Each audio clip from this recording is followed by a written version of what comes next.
हरे कृष्ण। तो हम लोग श्रीमद् भागवतम का 10वें स्कंद से 6ठा अध्याय श्लोक नंबर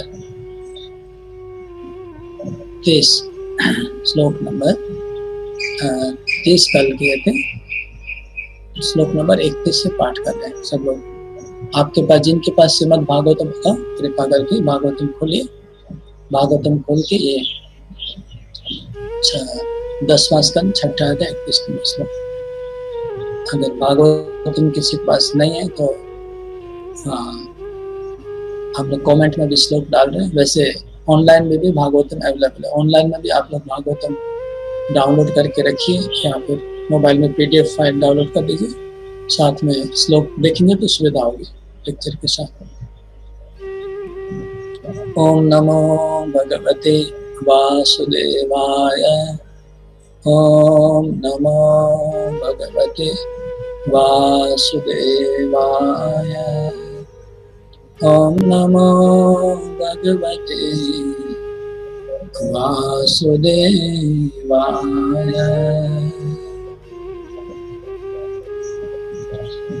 तावन्नन्दादयो गोपा मथुरायां व्रजं गताः विलोक्य पूतना देहं बभूवोरतिविस्मिताः।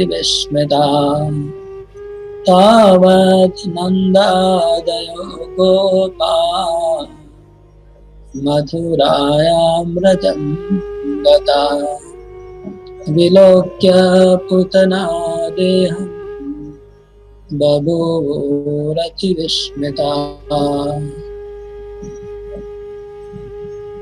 तावत् नन्दादयो गोपा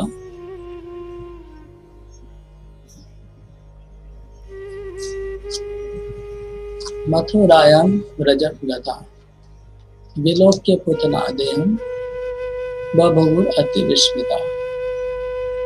तो हम लोग अभी तक भगवान श्री कृष्ण की वृंदावन की बाल लीलाओं का श्रवण कर रहे। शुरू हुआ है केवल भगवान का जन्म हुआ अध्याय 5 में, वृंदावन में कृष्ण का जन्म का महोत्सव हुआ, नंदोत्सव।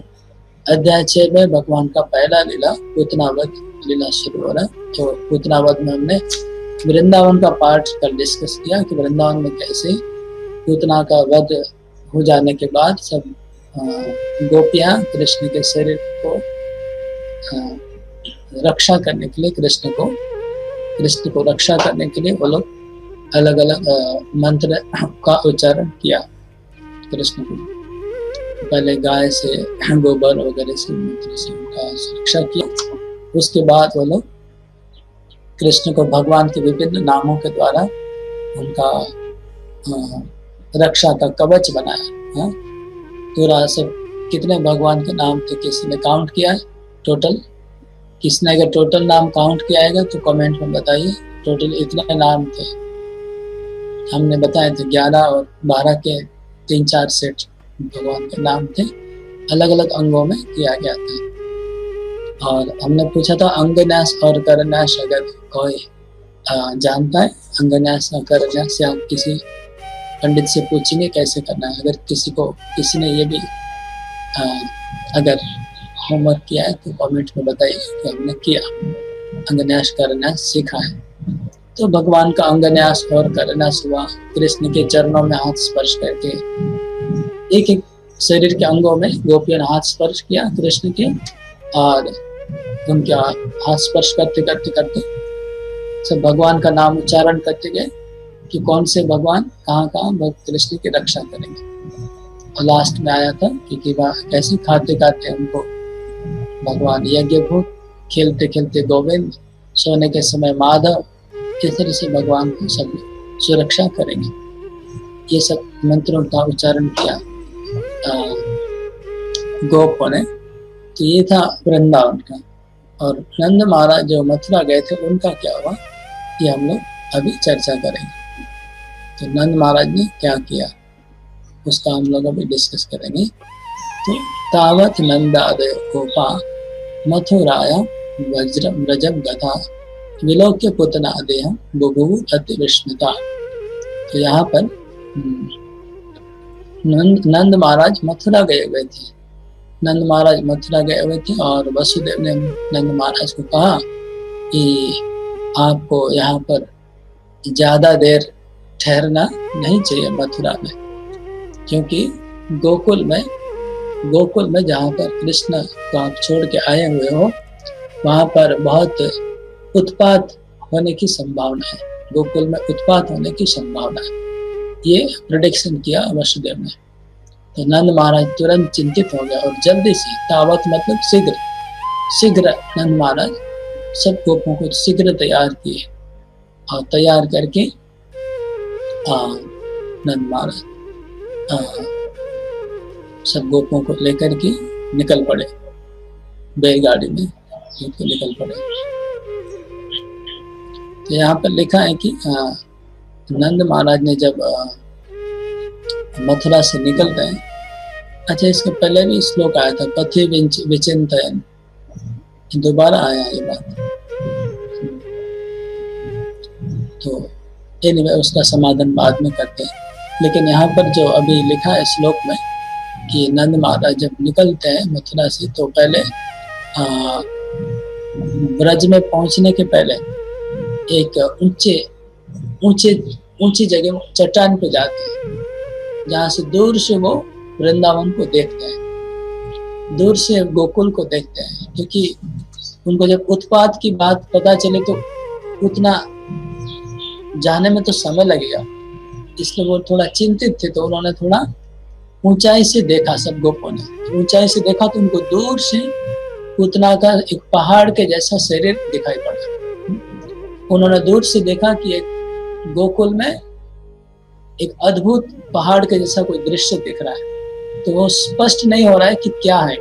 दूर से देखा तो इसलिए स्पष्ट नहीं था कि वो क्या पड़ा है, लेकिन कोई बहुत भयंकर कोई चीज पड़ी हुई है, दूर से उन्होंने ये देखा।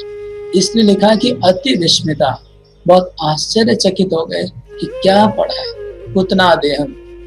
तो दूर से पूतना देह, और सब ने आपस में ग्वाल लोग आपस में अलग अलग कल्पना की है कि शायद पहाड़ है, शायद ये है, शायद वो है, उन्होंने कल्पना की।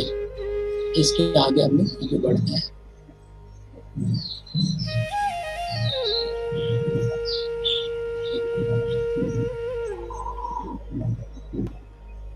तो नंद महाराज ये श्लोक बोल रहे हैं, श्लोक नंबर 32। नंद महाराज कहते हैं, नूनं बतर्षि संजातो योगेशो वा बभाषस समासस सैव दृष्टो युत्पातो यदा न कदुन्दुभिः।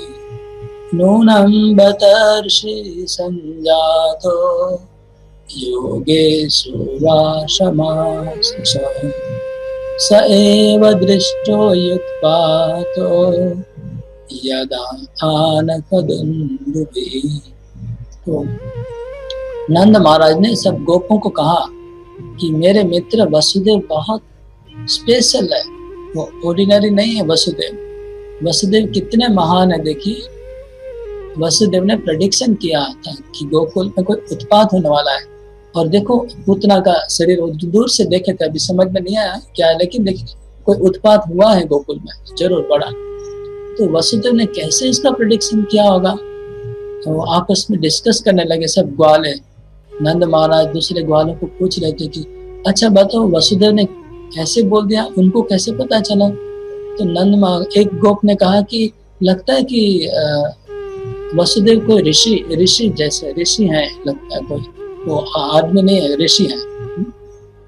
लेकिन नंद महाराज बोलते कि नहीं, पहले तो हम लोग एक साथ मित्र थे, एक साथ हम लोग बहुत टाइम बिताया, लेकिन हमने तो कभी उसको ऋषि जैसा तो देखा नहीं, तो हमारे जैसा ही।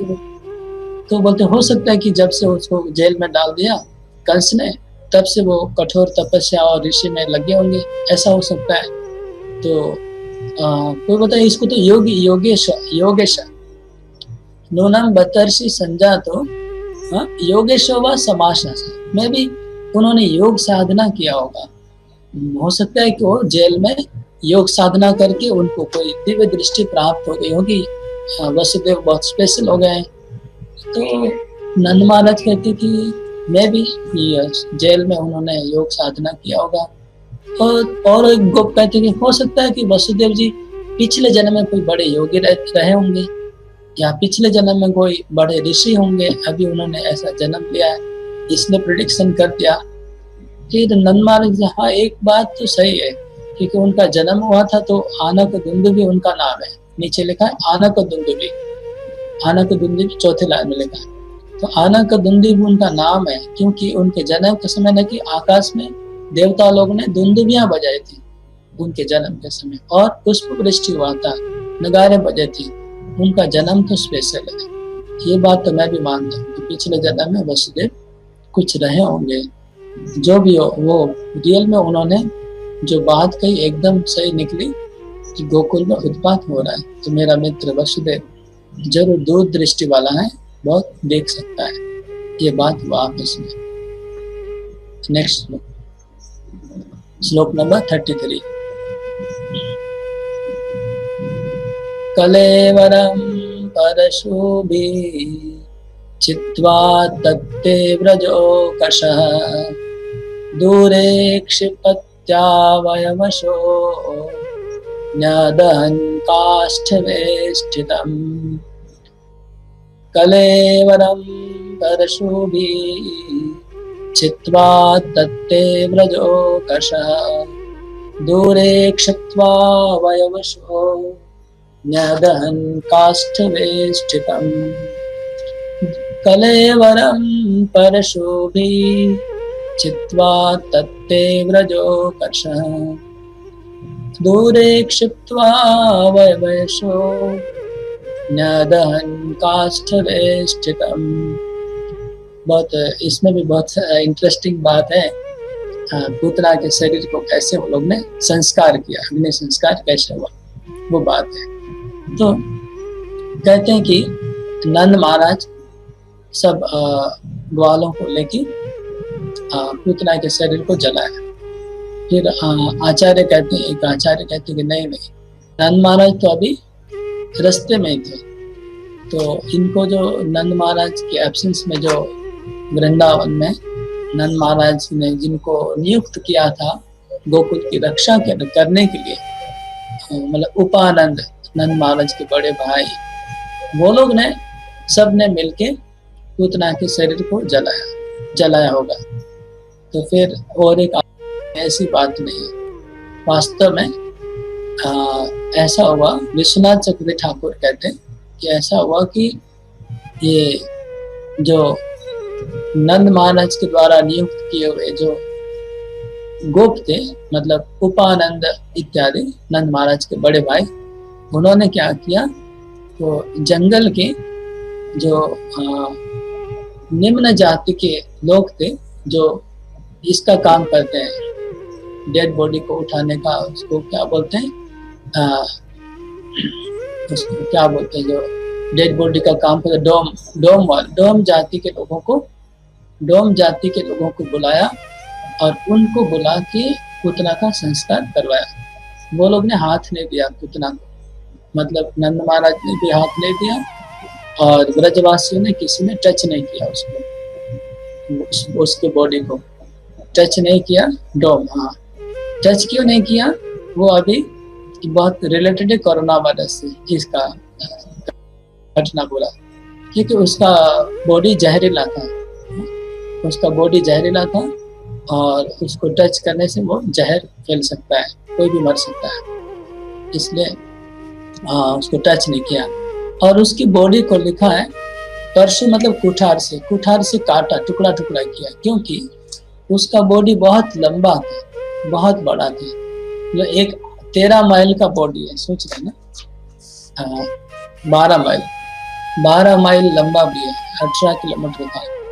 तो 18 किलोमीटर का लंबा जो बॉडी है, उसको जलाने के लिए तो बहुत, तो ब्रजवासी तो नंद महाराज लोग कैसे जलाएंगे, तो डोम की पूरी जाति को बुलाया, डोम के पूरे गांव जाति आ गई, और डोम लोगों ने क्या किया, पूतना के शरीर को काटा, परसों भी चितवा, काटा मतलब हाथ को काटा, दोनों हाथ को काटा, दोनों पांव को काट के उसका बॉडी को एक जगह ढेर लगाया, तो और फिर क्या किया, दूर एक शिफ्ट हुआ, उसको दूर लेके गए, उसको उन बॉडी को जलाने के लिए दूर लेके गए और देखिए उसको जलाया।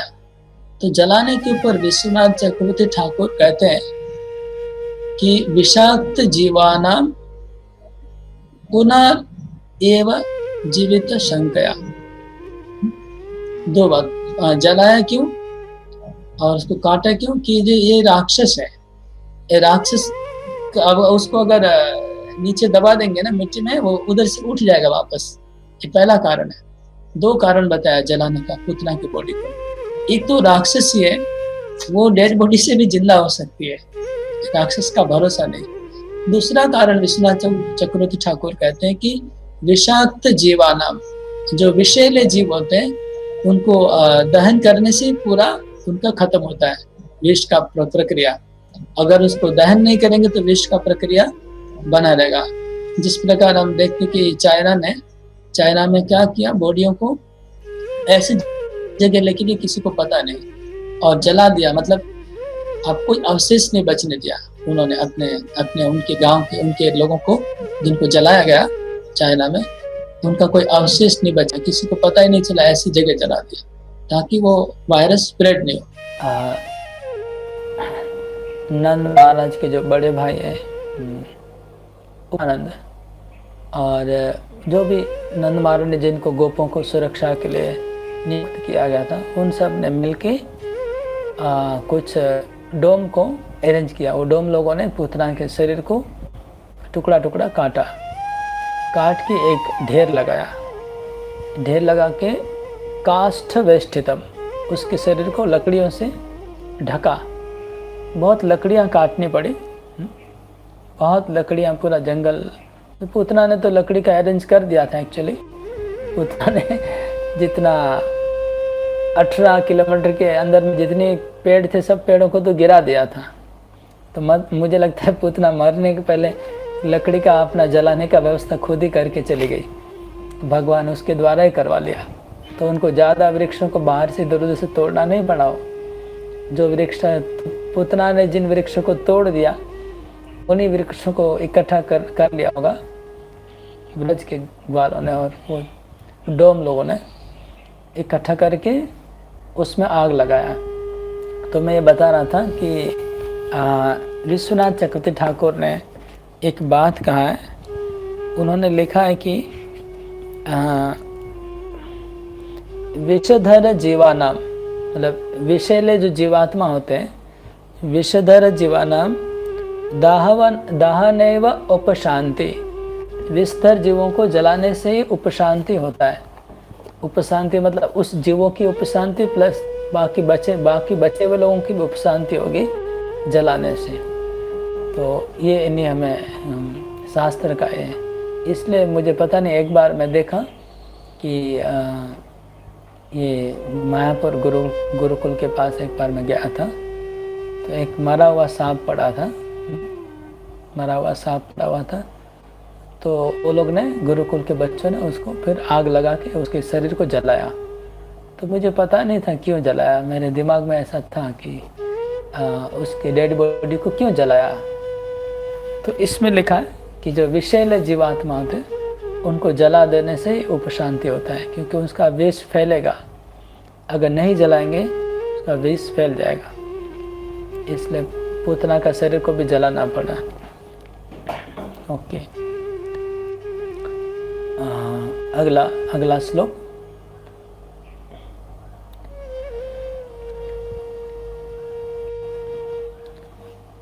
दह्यमानस्य देहस्य धूमश्चागुरुशौरभा उत्थिता कृष्णनिर्भुक्ता सपद्याहत पाप्मना।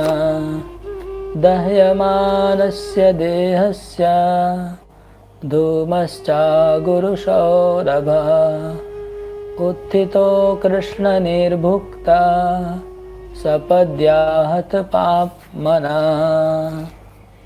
दह्यमानस्य देहस्य धूमश्चागुरुशौरभः उत्थितो कृष्ण निर्भुक्त सपद्याहत पाप मनः।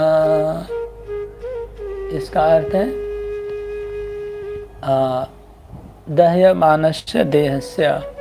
जब पूतना का शरीर जलने लगा, जब पूतना का शरीर जलने लगा, मतलब भभक्ति अग्नि लगी उसमें, उनका शरीर भयंकर आग लगा। सोचिए 18 किलोमीटर का बॉडी है, उसको जलाया जा रहा है पहाड़ की जैसा, और लकड़ी, कितना बड़ा ढेर लकड़ी का लगा होगा।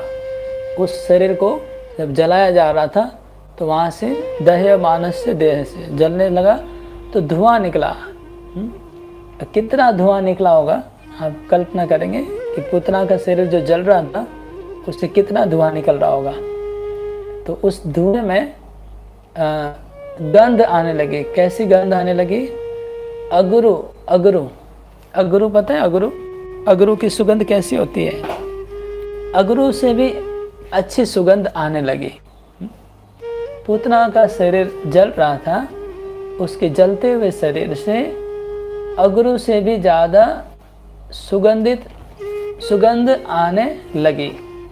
अगुरु सौरभा उत्थिता कृष्ण निर्भुक्त। क्यों? क्योंकि कृष्ण ने उनके शरीर को दूध पिया था, विष पिया था। कृष्ण को विनाश हो गया था, पूतना का पाप नष्ट हो गया था। उनके शरीर से सौरभ, सौरभ मतलब सुगंध आने लगी। इसके बारे में आचार्य ने बहुत कमेंट्री किया है। मैं आप लोगों को कुछ कुछ कमेंट्री शेयर करता हूँ कि आचार्य ने क्या कहा।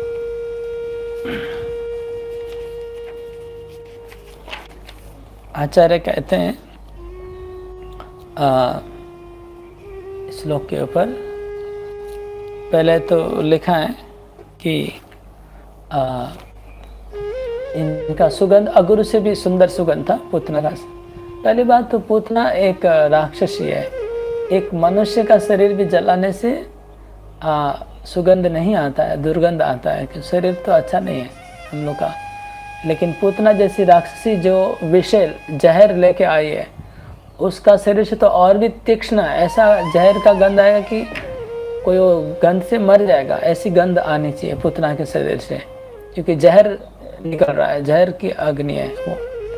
लेकिन क्योंकि भगवान श्री कृष्ण ने उनका स्तनपान किया था, इसलिए कृष्ण से उनका स्पर्श हुआ। कृष्ण न सौगंध सारूप्यात कृष्ण निर्भुक्त। कृष्ण निर्भुक्त, जिसके शरीर को कृष्ण ने भोग किया। कैसे भोग किया? उनका दूध पिया, उनका दूध पिया और उनके प्राणों को चूस लिया। तो जिनके प्राणों को कृष्ण ने चूस लिया है पूरे शरीर से, तो कृष्ण भुक्त हो गया। वो भुक्त लिखा है, भुक्त। भुक्त मतलब खाना या भोगना। जैसे भक्त भुक्त अवशिष्ट, भुक्ता अवशिष्ट कहते हैं ना, भुक्ता अवशिष्ट, खाने के बाद जो बचता है उसको बोलते हैं भुक्ता अवशिष्ट। तो इसका शरीर कृष्ण भुक्त है, क्योंकि केवल उन्होंने दूध नहीं पिया, उन्होंने उनका शरीर से जहर भी पिया है और प्राणों को भी पिया है। इसलिए पूरा देखेंगे तो पूरा कृष्ण का शरीर ही कृष्ण के द्वारा भुक्त हो गया, क्योंकि प्राणों को पी लिया था। तो कृष्ण निर्भुक्त ये हो गया। और तो भगवान ने अपना असीम ऐश्वर्य प्रकट किया। इस तरह से सुगंध उनके शरीर को पूरा भगवान ने बदल दिया।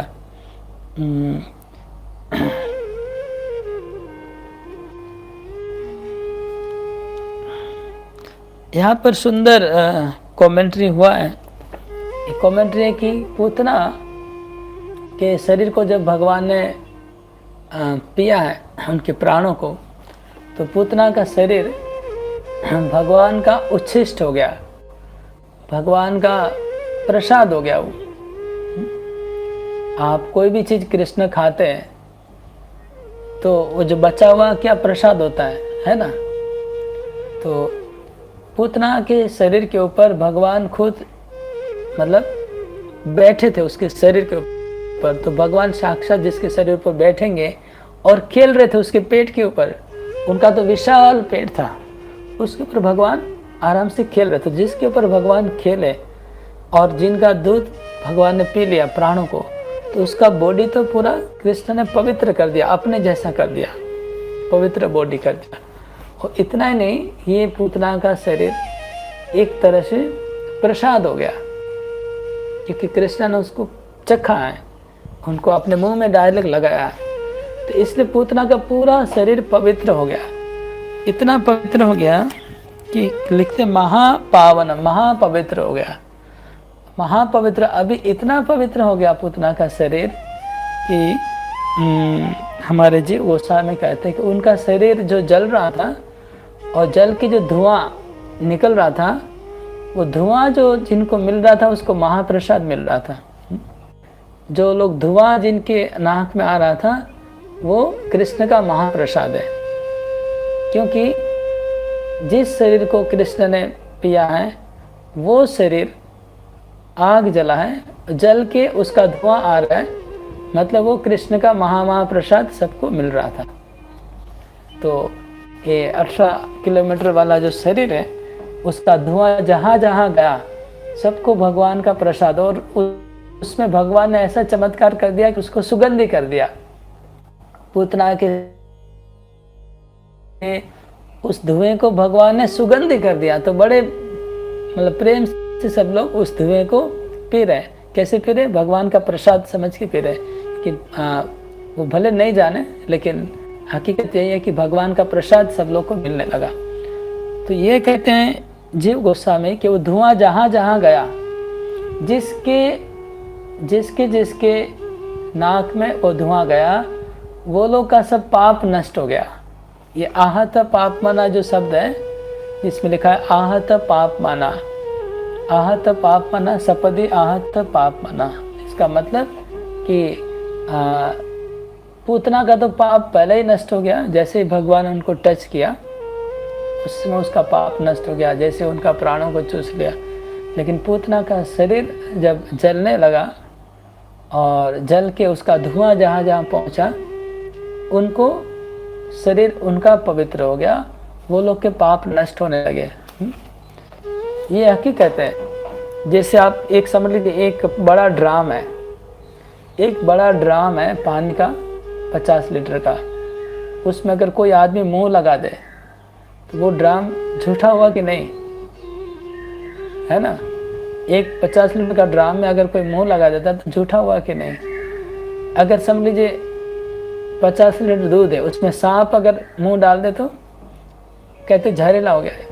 इसी प्रकार पूतना का शरीर इतना बड़ा, उसमें अगर कृष्ण ने मुंह लगा दिया तो पूरा पूतना का शरीर प्रसाद हो गया ना, झूठा हो गया ना कृष्ण का। और कृष्ण का माँ भगवान परम ब्रह्म है, उनका जब टच हो गया, उन्होंने जब उनके प्राणों को पिया है, तो वो तो पूरा परम पवित्र हो गया, प्रसाद हो गया, और उस शरीर से निकला धुआं भी प्रसाद हो गया। तो ये हमारे आचार्य ने सुंदर से एक्सप्लेन किया। ओके, अभी आगे चलते हैं। भगवद उच्छिष्टस्य महिमा दर्शित्वात्। हाँ, जी गोस्वामी कहते हैं ये जो धुआं का उड़ना है भगवान के उच्छिष्ट की महिमा का प्रदर्शन कर रहे हैं इस श्लोक के द्वारा, कि भगवान का उच्छिष्ट कितना महान होता है कि धुआं जहाँ जा गया वो लोग भी पवित्र हो गए, उस धुआं जिनको लगा वो भी पवित्र हो गए, उनको भी लाभ हुआ। जिनको धुआं लगा उनको भी फायदा हुआ पुत्र के शरीर का।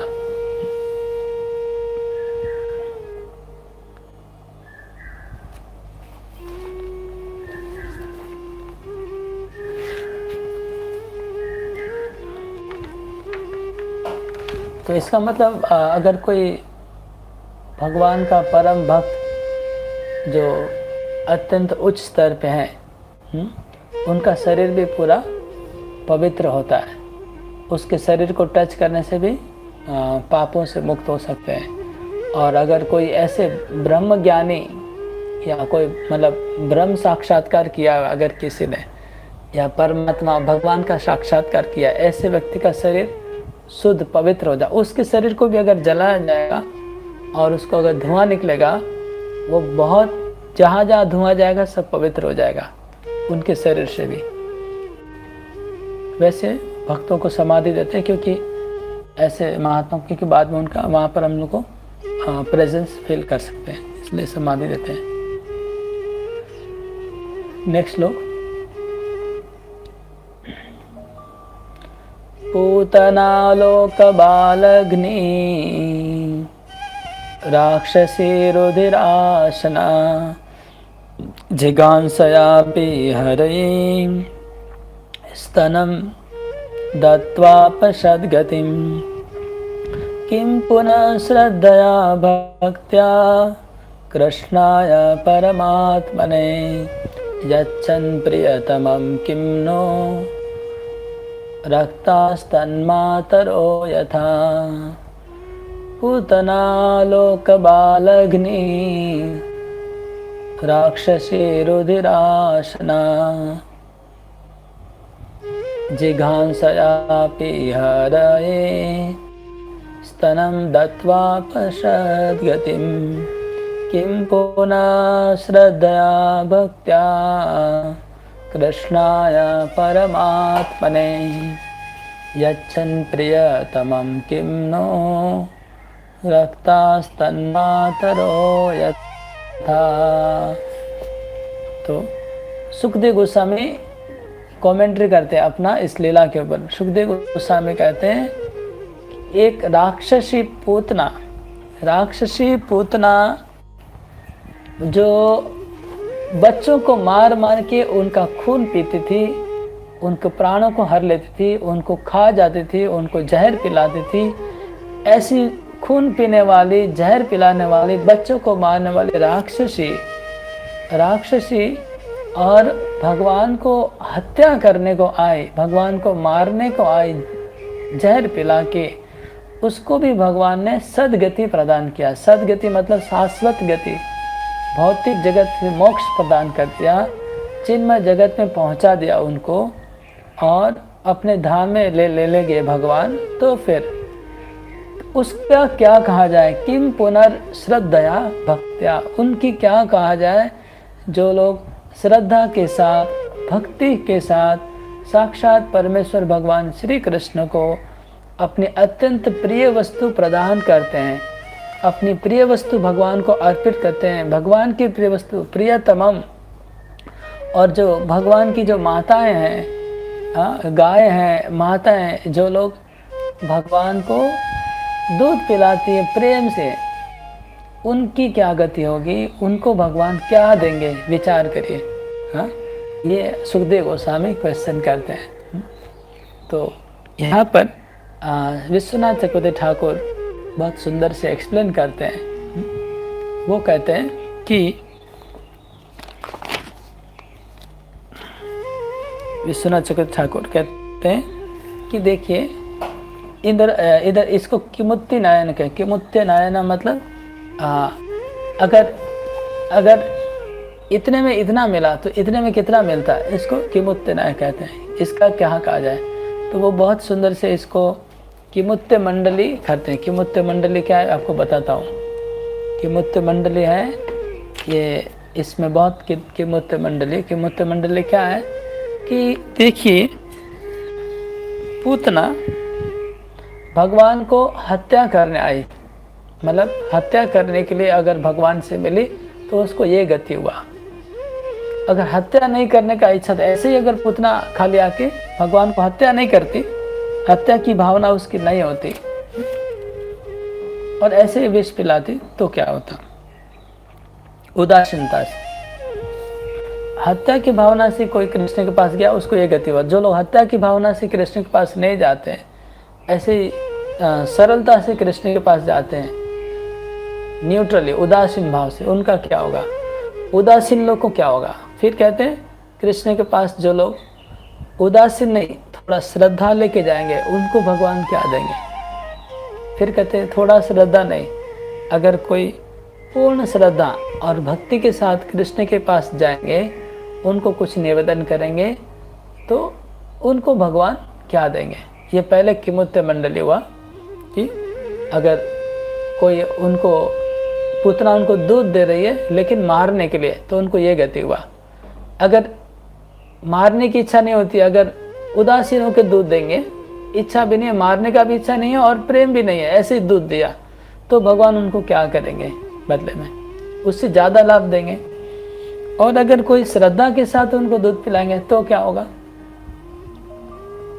और अगर कोई श्रद्धा नहीं, पूर्ण श्रद्धा और भक्ति से भगवान को दूध पिलाएंगे, उनको क्या भगवान देंगे? ये पहला कुमित्त मंडली। दूसरा कहते हैं कि पूतना हरि को उन्होंने दूध दिया। हरि मतलब सब पापों को हरण करने वाले, सब दोषों को हरण करने वाले, जो कृष्ण ने दोषों का हरण किया उनको, तो हरि को दूध किया, भगवान का जो सर्वव्याप्त रूप उसको। तो अगर कृष्ण को अगर देंगे जो सर्वाकर्षक है, तो फिर क्या होता? कृष्ण को, सर्वाकर्षक कृष्ण को। फिर और एक मूत्र मंडली कहते हैं कि पूतना जहर पिलाए, जहर पिलाने से भगवान ने उनको ये गति दी। हाँ, विष। अगर जहर नहीं देके और कोई चीज देते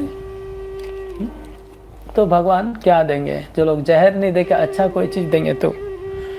और फिर प्रियम, प्रियतमम, इस श्लोक में सब आया मूत्र मंडली कि जहर से ये हुआ, तो प्रिय वस्तु देने से भगवान का पुष्टिकारक अपना प्रेम से जो दूध देते हैं, वो उससे भगवान उनको कितने भगवान ऋणी हो जाएंगे, क्या देंगे? फिर और एक मूत्र मंडली करते हैं विश्वनाथ चक्र ठाकुर, वो ये कि ये पूतना क्या थी? राक्षसी। हाँ, राक्षसी थी। और खाली राक्षसी नहीं थी, राक्षसी तो बहुत होती है, ये राक्षसी कैसी थी? बच्चों को मारने वाली राक्षसी, छोटे छोटे बच्चों को, नवजात शिशुओं को मारने वाली राक्षसी, लोक बालग्नि। और उतना ही नहीं, बच्चों को मारती नहीं थी, रुधिर आशना, उनके खून को पीती थी, उनको जहर पिलाती थी, ऐसी राक्षसी थी। तो फिर मनुष्य लोग, अगर कोई राक्षस नहीं है, मनुष्य हैं, वो अगर भगवान की भक्ति करेगा तो भगवान उनको क्या देंगे? फिर कहते हैं मनुष्य में अगर कोई भगवान का भक्त है ऑलरेडी, उनकी क्या गति होगी? भक्तों की। फिर बोलते भक्तों में जो शुद्ध भक्त हैं, अनुरागी भक्त, उनका भगवान क्या फल देते होंगे? शुद्ध भक्तों को। और शुद्ध भक्तों के बाद लास्ट में विश्वनाथ चक्र ठाकुर कहते हैं कि जो भक्तों में टॉप मोस्ट, जो भगवान की माता का जो भाव है, जिनके अंदर मातृवत्सल भाव से जो भगवान की भक्ति करेंगे, उनको भगवान को कितना, भगवान उनके प्रति ऋणी होते होंगे, क्या देते होंगे? ये 2 श्लोकों में यही सब वर्ड ऐसे हैं, ऐसे वर्ड की मूत्र मंडली किया गया है कि पूतना राक्षसी थी, बच्चों को मारने वाली थी, खून पीती थी, भगवान को जिघांसा मतलब उनको हत्या करने आई, और हरि समझ के उनको समर्पित की थी उनके पास अपने आप को। फिर भी भगवान उनको सदगति प्रदान किया।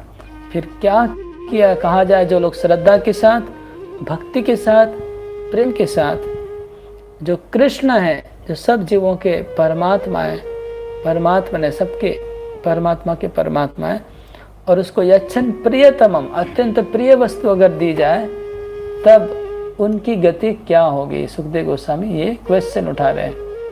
तन्मात्रो यथा, उनका क्या होगा? तो इसका आंसर अगले श्लोक में और स्पष्ट रूप में दिया गया है कि अभी सवाल आता है कि पूतना को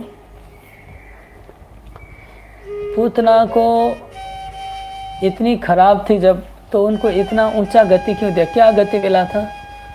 गति तो शास्त्र में वर्णन है कि उद्धव जी जब विदुर जी को मिलते हैं तो ये श्लोक उच्चारण करते हैं, अहो बकीयम स्तनकालकोटम जिघांसयादप्यशाधि लेभे गतिम धातृतिचाम, लेभे गतिम धात्रीम उचिताम ततोन्यम कम वा दयालुम शरणम व्रजेम। उद्धव जी भगवान की इस लीला को याद करते, तीसरे स्कंद में विदुर जी को कहते उद्धव जी कि भगवान कृष्ण को पूतना राक्षसी मारने आई थी और जहर पिलाया उनको मारने की इच्छा से, तो कृष्ण ने उनको धात्री मतलब धात्री का पद दे दिया, जननी का पोजीशन दे दिया वैकुंठ में, भगवत धाम में। हाँ, तो कितने भगवान दयालु हैं, उनसे और दयालु कौन हो सकता है।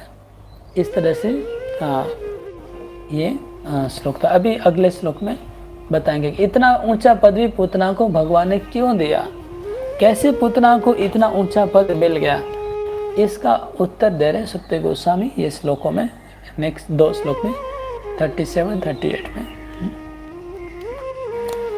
पदभ्याम भक्तहृदिस्थाभ्याम वन्द्याभां लोकवन्दिते अंगम यस्या समाक्रम्य भगवानपि तत्स्तनम्। पदभ्यां भक्तहृदिस्थाभ्यां वन्द्याभ्यां लोकवन्दिते अंगम यस्य समाक्रम्य भगवानपि तत्स्तनम्। पदभ्यां भक्तहृदिस्थाभ्यां वन्द्याभ्यां लोकवन्दिते अंगम यस्या समाक्रम्य भगवानपि तत्स्तनम्।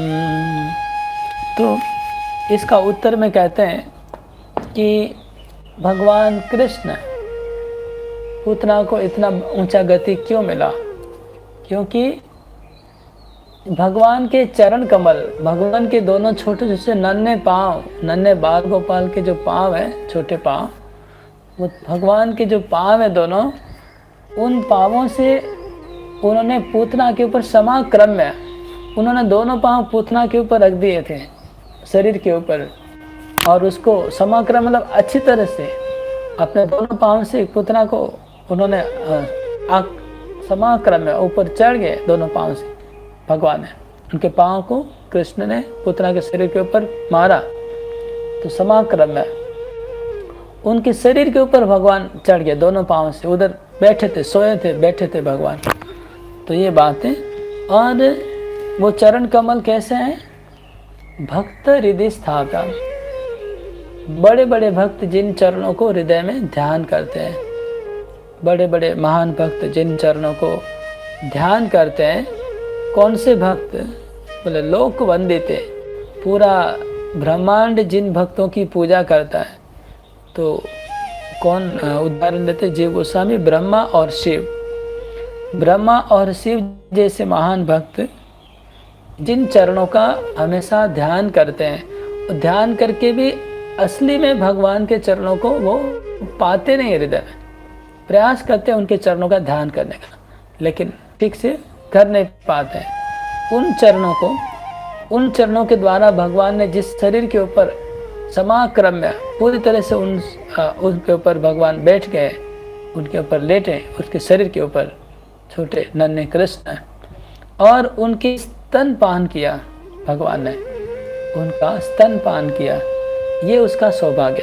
तो ये केवल भगवान की परम करुणा ही थी कि भगवान इतना पूतना को कृपा कर दिए कि उनके शरीर के ऊपर पूरा बैठ जाना, उनके स्तनपान करना। भगवान चाहते तो ऐसे ही पूतना को दूसरी तरह से मरवा सकते थे, तो भगवान की उसके ऊपर विशेष कृपा थी पूतना के ऊपर। और अगले श्लोक में बताते कि उनको क्या गति प्राप्त हुई। नेक्स्ट श्लोक बहुत इम्पोर्टेंट है। या तो धान्यपि सा स्वर्गम अवाप जननी गतिम कृष्ण भुक्त स्तन क्षीरा किमु गावो नु मातर। या तो धान्यपि सा स्वर्गम अवाप जननी गतिम कृष्ण भुक्त स्तन क्षीरा किमु गावो नु मातरः। या तु धान्यपि तसा स्वर्गम् अवाप जननी गतिम् कृष्ण भुक्त स्तन क्षेरा किमु गावो नु मातरः। तो यहाँ पर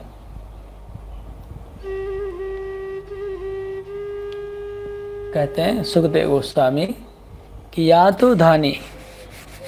यातुधानी मतलब राक्षसी, एक जाति है राक्षसी का।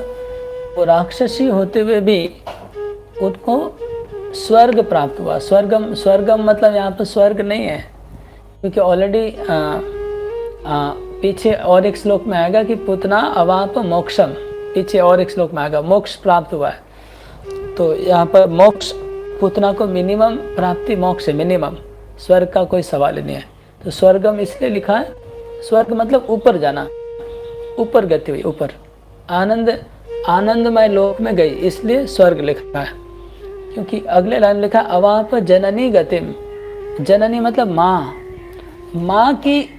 माँ का दर्जा पुतना को प्राप्त हुआ। सुखदेव गोस्वामी कहते हैं कि राक्षसी पुतना को भगवान ने माँ का दर्जा दिया, माँ का दर्जा दिया।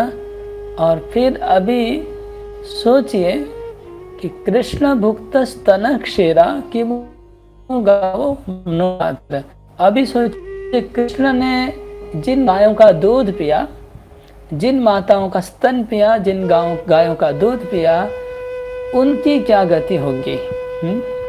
तो यहाँ पर सवाल आता है कि पुतना की क्या गति हुई, और उन गायों की क्या गति हुई, और उन माताओं की क्या गति हुई। ये बहुत बड़ा क्वेश्चन है। वो तो सुखदेव गोस्वामी तो ऐसे बोल के छोड़ दिए कि पुतना को माँ की गति प्राप्त हो गई, तो गायों की क्या गति होगी और माताओं की क्या गति होगी। तो इसमें पहली बात तो है कि पुतना स्वर्ग में नहीं गई, मोक्ष के ऊपर है उनका गति, मोक्ष के नीचे नहीं है, क्योंकि माता का उनको दर्जा दिया गया है। ये पहली बात समझना है। अभी दूसरी बात है कि पुतना का पहले कहाँ गति हुई है, ये विचार करना जरूरी है। और दूसरा इधर पॉइंट आता है कि ये जो गाय और माता है जिनकी बात कर रहे हैं जी गोस्वामी, कि गाय और माता है जिन्होंने कृष्ण को दूध और स्तन पिलाया, उनका क्या गति होगा। तो अब इधर मातरो मतलब यहाँ पर बहुवचन है, पिछले श्लोक में मातरो एक नहीं, कृष्ण तो केवल यशोदा का पुत्र है, तो हिसाब से तो केवल यशोदा ने ही उनको स्तन पान करवाया है और यशोदा ने दूध पिलवाया, यही तो बैठता है। लेकिन यहाँ पर बहुवचन दिया हुआ है कि जो माताएं कृष्ण को दूध पिलाए उनकी क्या गति होगी। तो इसका अर्थ ये हुआ, जब भगवान ने ब्रह्म विमोहन लीला हुआ, ब्रह्म विमोहन लीला में क्या हुआ था आप सब जानते होंगे। कृष्ण ने अपने आप को असंख्य बछड़ों में विस्तार किया, कृष्ण ने अपने आप को असंख्य ग्वालों में विस्तार किया। तो ब्रह्मा जी ने कृष्ण के सब बछड़ों को और ग्वालों को चुरा लिया था, जो कृष्ण के मित्र थे। कृष्ण के मित्र जो लोग गाय चराने गए थे कृष्ण के साथ, सब बच्चे, उनको ब्रह्मा जी ने चुरा लिया और बछड़ों को भी चुरा लिया। और ब्रह्मा जी कृष्ण की परीक्षा करने के लिए ऐसा किए थे, वो हम आगे वो लीला आएगी तब डिटेल में सुनेंगे। लेकिन ब्रह्मा को वो चोरी करने के बाद ब्रह्मा वापस आए तो उसमें 1 मिनट लगा, और ब्रह्मा की 1 मिनट यहाँ की 1 साल के बराबर होती है। तो 1 साल कृष्ण को उन बछड़ों और ग्वालों को अपने आप से रिप्लेस करना पड़ा। कृष्ण स्वयं असंख्य बछड़े बन गए थे, कृष्ण स्वयं असंख्य ग्वाल बाल बन गए थे। तो वृंदावन में जितने भी ग्वाल बाल थे वो कृष्ण हो गए थे, कृष्ण के रूप थे, और वृंदावन में जितने भी बछड़े थे कृष्ण के रूप थे। तब क्या हुआ, वृंदावन में जितनी भी माताएं हैं उनके बच्चे कृष्ण हैं। इसका मतलब सब माताओं को कृष्ण ने दूध पिया और उनको वात्सल्य रस प्रदान किया। वृंदावन की सब माताओं को कृष्ण ने उनके बच्चे बन के उनके घर में 1 साल उनके घर में कृष्ण रहे। सबके घर में कृष्ण 1 साल रहे। और व्रज में जितनी भी गायें थी सब गायों के पास कृष्ण बछड़ा बन के 1 साल लीला किए। तो इसका मतलब वृंदावन की जितनी भी गायें हैं, जितनी भी माताएं, उन्होंने कृष्ण को साक्षात दूध पिलाया है अपने स्तन से। अब सुखदेव गोस्वामी कहते हैं कि पूतना राक्षसी जिसने जहर के नाम से थोड़ा सा दूध पिला दिया, उसको भगवान ने जननी गति दिया, तो फिर जो रियल में दूध पिलाए, भगवान खुद चोरी करके जिनका दूध पिए, उनको पता नहीं कि कृष्ण है, उनको तो लगा हमारा बेटा है, लेकिन कृष्ण को जिनका दूध पीने का लालच है, उनका वात्सल रस पीना है, कृष्ण चोरी करके 1 साल जिनका दूध पिए हैं, उनको भगवान क्या गति देंगे? तो ये बड़ा प्रश्न है कि हमें अभी देखना है कि पुतना को गति क्या हुई और इन माताओं की गति क्या हुई। अब जननी गति, पहले तो कहते हैं कि पुतना को माँ की पदवी मिली, तो माँ की पदवी कौन सी पदवी, इसमें थोड़ा सा डिस्कस हो रहा है। पहला कहते हैं कि अच्छा उनको क्या यशोदा माता जैसी पदवी मिली? नहीं, कोई सवाल ही नहीं है, यशोदा माता की कोई बराबरी नहीं कर सकता है। तो क्या वैकुंठ में माँ बनी होगी? वैकुंठ में क्या यशोदा माता वो पुतना गई वैकुंठ लोक में? लेकिन यहाँ पर लिखा है जननी गतिम, और जननी गति लिखा है, माँ की जैसी गति मिली है।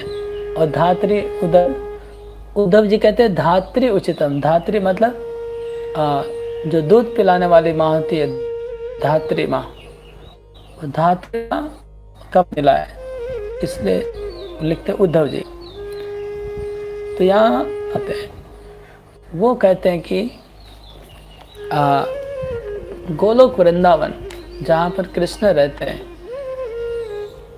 वहाँ पर जो यशोदा माता है, उनका पदवी तो बहुत ऊंचा, उनका तो कोई सवाल नहीं है, उतना के साथ कोई कंपैरिजन ही नहीं हो सकता है।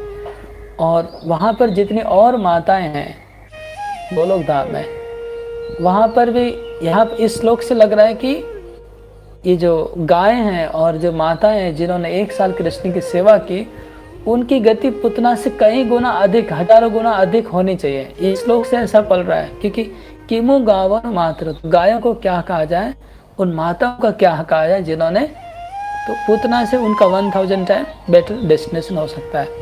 तो अगर ये सब गाय और माताएं गोलोक वृंदावन में कृष्ण की माता और धात्री बनने का सौभाग्य प्राप्त करती है, तो पुतना तो वहाँ नहीं रह सकती है।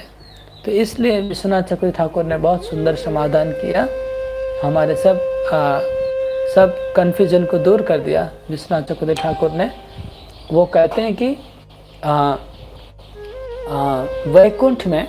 वैकुंठ के अंदर एक गोलोक का एक दूसरा एक रूप है, वो क्या ऐश्वर्य गोलोकी, ऐश्वर्य गोलोक है, जहाँ पर ऐश्वर्य प्रधान गोलोक धाम है, जहाँ पर माधुर्य नहीं है, ऐश्वर्य ज़्यादा है, वो वैकुंठ के जैसा ही है लोक। उस लोक में पुतना गई, हाँ, और वहाँ पर क्या पुतना क्या भगवान की माँ बनी? तो बोलते नहीं, माँ नहीं बनेगी, क्योंकि माताओं का दर्जा उनको नहीं मिलेगा, क्योंकि इनका सब माता बनने का तो ये लोग को मिलेगा। तो माँ नहीं बनी तो क्या धात्री बनी? धात्री मतलब जो माँ के साथ रहती है वो पुतना, धात्री भी नहीं बनी, तो क्या बनी पुतना? तो उद्धव जी धात्री उचितम, धात्री के जैसा उनको पद मिला। हाँ, ये विश्वनाथ चक्रवर्ती ठाकुर बहुत सुंदर कंक्लूड किए। जैसे वो उदाहरण देते हैं, अगर हम कहते कि अरे अब उस दिन फलाना प्रभु को तो इतना अच्छे से राजा के जैसा सत्कार किया गया, राजा उचित सत्कार किया गया, तो राजा उचित सत्कार का मतलब क्या हुआ? राजा के जैसा, है ना, राजा उचित सत्कार किया गया, राजा का सत्कार नहीं, राजा के उचित, राजा जैसा। तो इसी प्रकार जब उद्धव जी कहते हैं कि धात्री उचितम गति, मतलब धात्री के जैसा गति मिला, तो एग्जैक्टली धात्री नहीं, एग्जैक्टली माँ नहीं। तो पुतना को वैकुंठ लोक में, जहाँ गोलोक है, वैकुंठ के अंदर एक गोलोक धाम है जो ऐश्वर्य प्रधान गोलोक है, इसमें राधा कृष्ण ऐश्वर्य के साथ रहते हैं। वहाँ पर हीरा मुक्ता माणिक्य से पूरा बंगला बड़ा बड़ा बना है, उसमें राधा कृष्ण रहते हैं। और वृंदावन में तो पेड़ के नीचे रहते हैं, जंगल में, वृंदावन में। तो उस गोलोक में पुतना को पदवी मिला, धात्री के बराबर राक्षसी को उस जगह में कृष्ण की माता होगी जो गोलोक ऐश्वर्य वाले गोलोक में। तो उसको, उसका जो संस्कृत टर्म है जो हम लोग भक्ति में यूज करते भक्ति रसामृत सिंधु में, वो है सुखेश्वर्या, सुखेश्वर्यो सुखेश्वर्योत्तरा गोलोक, तस्मात् सुखेश्वर्योत्तरे गोलोके धात्री सारूप्य पुतना प्राप्त। ये हो गया विश्वनाथ चक्रवर्ती ठाकुर का कमेंट्री। तस्मात् सुखेश्वर्योत्तरे, मतलब जिस उसमें जो दो गोलोक है, दोनों गोलोक में डिफरेंस क्या है? जो गोलोक वृंदावन है वहाँ प्रेम प्राधान्य प्रेम का, और यहाँ पर सुख और ऐश्वर्य का प्राधान्य है। प्रेम और माधुर्य का प्राधान्य है, और इस गोलोक में सुख और ऐश्वर्य का प्राधान्य है। तो सुख और ऐश्वर्य के प्राधान्य जहाँ पर है, उस गोलोक में पूतना गई। ओके, वो मुक्ति उसको मिला। तो यहाँ पर